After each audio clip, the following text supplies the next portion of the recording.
জয়গুরু। বর্তমান পরম পূজ্যপাদ শ্রী শ্রী আচার্যদেব আমাদেরকে একটি তার অমীয় ইচ্ছার কথা প্রকাশ করেছেন। তিনি বলছেন এই গ্রীষ্ম আর বর্ষাকালটা মানে এপ্রিল থেকে জুলাই, এই সময়টা তো কোনো উৎসব নেই।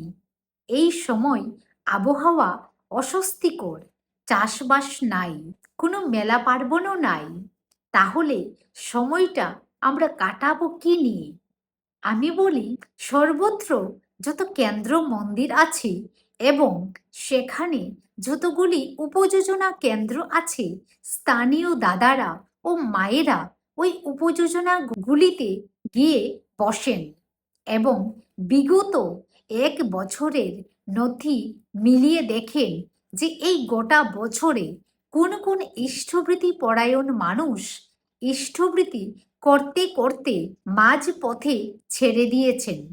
এদের চিহ্নিত করে তালিকা বানিয়ে সকলে মিলে ভাবুন যে এদের কিভাবে ফিরিয়ে আনবেন।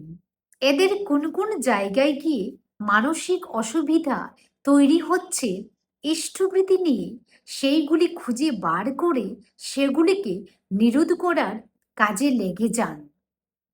জয়গুরু। আসুন আমরা সবাই মিলে তার এই অমীয় ইচ্ছাটাকে যেন বাস্তবায়িত করে তার মুখে যেন হাসি ফোটাতে পারি, সেই চেষ্টায় লেগে যায়। জয়গুরু।